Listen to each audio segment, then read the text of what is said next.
नमस्कार दोस्तों, आज के इस खूबसूरत दिन में मैं आप सभी दोस्तों का स्वागत करता हूं। दोस्तों, एक अच्छा रिसर्च एनालिस्ट होने के नाते मेरी ये कोशिश होती है कि मार्केट में बनने वाली संभावनाओं को बनने से पहले समझने की कोशिश करूं और जो मैं मार्केट के अंदर ऑब्जर्व कर रहा हूं एक ईमानदारी से अपनी ऑडियंस के साथ में शेयर करके चलूं। मैं आपको जो भी कुछ बताकर चल रहा हूँ उसका एक भी जगह पर मकसद आपको किसी भी तरीके के डिसीजन के लिए प्रोवोक करना बिल्कुल भी नहीं है। मैं ये केवल आपको आपके एजुकेशन और लर्निंग पर्पज़ के लिए बताकर चल रहा हूँ और मैं ये उम्मीद करके चल रहा हूँ कि आप एक मैच्योर ऑडियंस है और आप कोई भी डिसीजन लेने से पहले अपने इन्वेस्टमेंट एडवाइजर सलाह मशवरा करने के बाद ही किसी तरीके का कोई डिसीजन लेकर चलेंगे।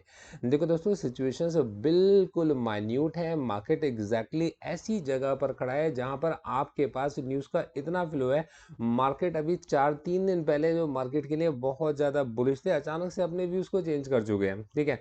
और देखिए, मैंने आप लोगों को ये जो मैं आपको ये भी बताता हूँ कि यार मैं आपको हमेशा ना फॉलो अप देकर चलता हूँ कि यार मार्केट के अंदर मैं जो ऑब्जर्व कर रहा हूँ वो क्या है। तो देखिए, मैंने आप लोगों को वेडनेसडे इस चीज़ के बारे में बताया था कि यार मार्केट के अंदर मार्केट पार्टी ने कि इस तेजी में कॉल को बाय करने से ज़्यादा प्रेफर करा पुट को सेल करना, और पुट की सेलिंग की वजह से मार्केट के अंदर जो पुट्स हैं वो कुछ ज़्यादा ही ओवर सोल्ड हो चुकी है कि मार्केट के अंदर पुट को बहुत सस्ता बेचा गया है। और हर चीज़ का एक ब्रेक इवन पॉइंट होता है कि पता है कि इतने सस्ते पर जब मैं पुट को बेचा गया तो कहीं ना कहीं मार्केट के अंदर जो रिस्क और रिवॉर्ड है, तो उस केस में जो पुट राइटर्स हैं उनका रिस्क बढ़ गया और रिवॉर्ड उनके कम हो गए। तो क्या अभी एग्जैक्टली ये ऐसी जगह बनेगी जहां पर अगर बायर्स ने मार्केट के अंदर बाय करना थोड़ा सा कम कर दिया तो उसकी वजह से जो पुट राइटर्स हैं ये मुसीबत में पड़ जाएंगे और उस यहाँ पर उनका एक बड़ा नुकसान हो सकता है। और क्या एक पुट के अंदर शॉर्ट कवरिंग ट्रिगर हो सकती है।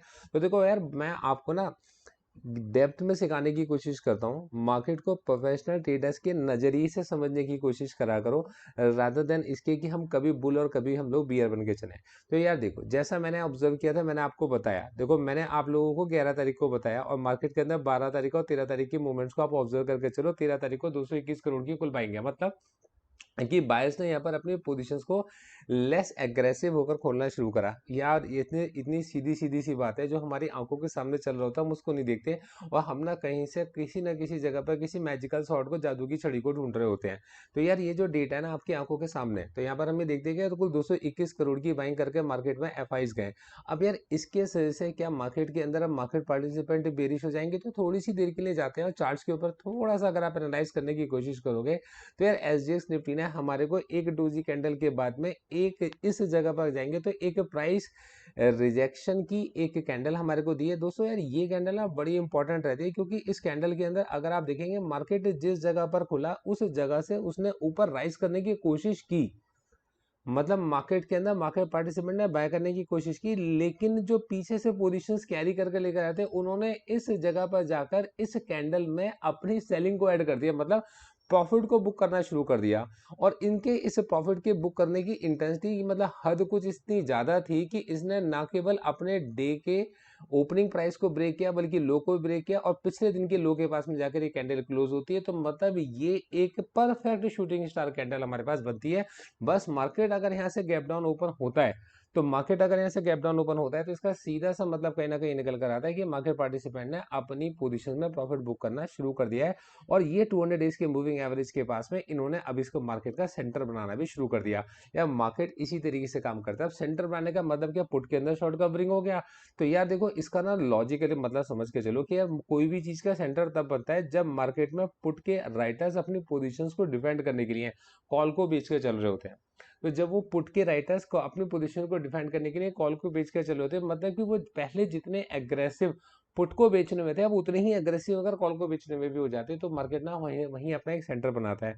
अब जब मार्केट कभी ऐसा सेंटर बनाता है तो उस कंडीशन में क्या होता है कि यार स्टॉप लॉस जो हंट होंगे वो सेलर्स के हंट होंगे। अब उस कंडीशन में क्योंकि यार बायर ने तो बहुत ही सस्ता खरीदा है माल, उसका आप स्टॉप लॉस क्या खाओगे आप, है ना। तो उस कंडीशन में जो स्टॉप लॉस हंट होंगे वो सेलर्स के हंट होंगे।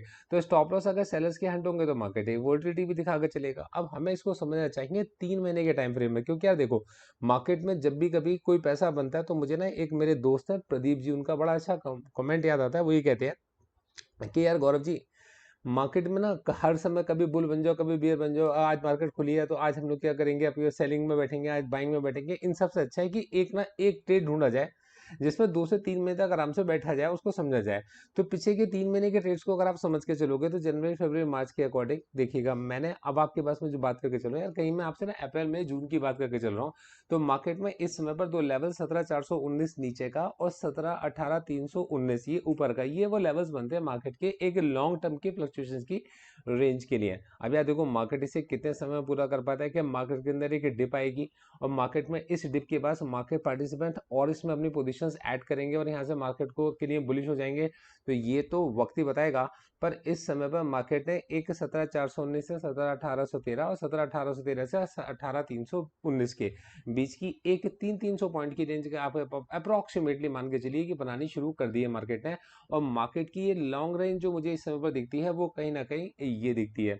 अब यार इसी चीज को समझने के लिए अगर हम थोड़ा सा डाउ जोन्स को समझ के चलते हैं, तो यार डाउ जोन्स के में हमारे को एक रेड कैंडल तो दिखाई देती है, लेकिन कहीं से कहीं तक ये ना वीक कैंडल नहीं है। उसका रीजन ये है कि यार आज भी जो इसकी क्लोजिंग है वो पिछले दिन के जो लो था उसके ऊपर है, मतलब हाई के पास में कहीं पर क्लोजिंग है और ये अभी भी मार्केट के अंदर एक बुलिश मूवमेंट है। अब देखो उसके पीछे के ना कुछ लॉजिक्स आपको समझाने की कोशिश करूंगा।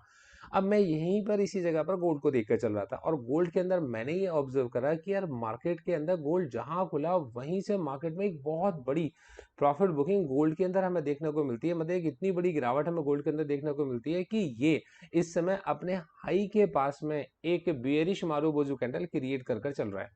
ये बियरिश मारूबोजू कैंडल हाई के पास में गोल्ड के अंदर क्रिएट होती है, मतलब गोल्ड के अंदर एक परफेक्ट प्रॉफिट बुकिंग आती है। और इसके पीछे की क्या वजह हो सकती है?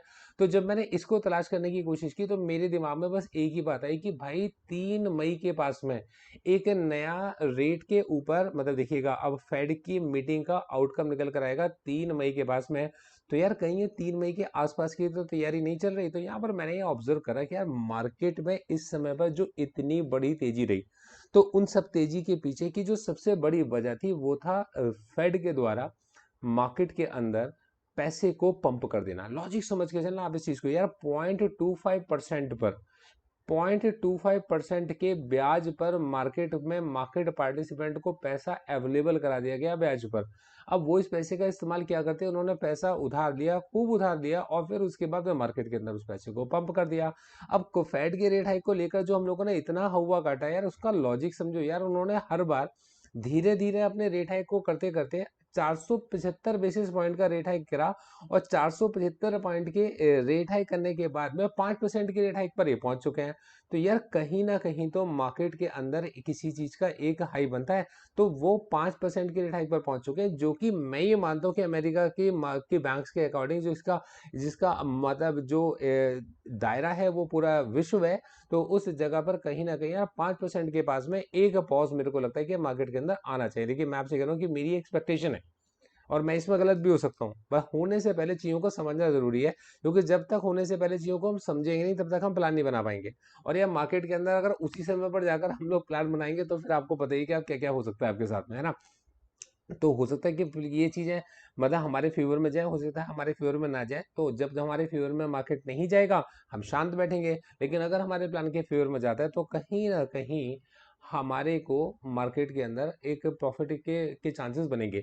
तो देखिए यार यहाँ पर एक बड़ी इंपॉर्टेंट बात निकल के आती है कि यार क्या मार्केट में गोल्ड के प्राइस के अंदर एक क्रैश आएगा, क्योंकि अगर इस जगह पर रेट हाइक होना बंद हो जाता है तब उस कंडीशन में गोल्ड के अंदर प्रॉफिट बुकिंग के आने के चांसेस बनते हैं। क्योंकि यार गोल्ड एक ऐसी कमोडिटी है जिसके अंदर अगर आप देखिएगा कि गोल्ड एक ऐसी कमोडिटी है जो कहीं ना कहीं गोल्ड मतलब डॉलर के बढ़ने से गोल्ड का रेट भी पहले से ज्यादा इजाफा हुआ है उसके अंदर और वो बड़ा है।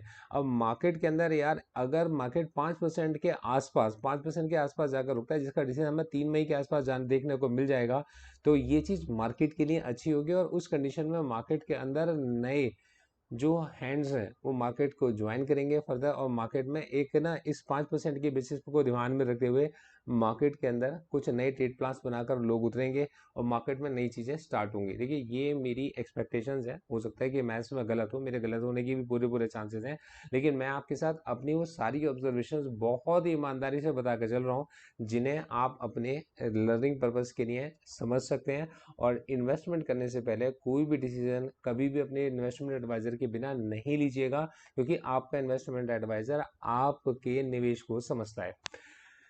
तो दोस्तों all investments in stocks market are subject to market risk के साथ अपना इस डिस्क्लेमर में मैं इस एनालिसिस को क्लोज करता हूँ। अगर ये एनालिसिस आपको पसंद आया हो तो आप इसके अंदर अपना वैल्यूएबल फीडबैक ज़रूर ऐड करके चलिएगा। Thank you so much, all the best.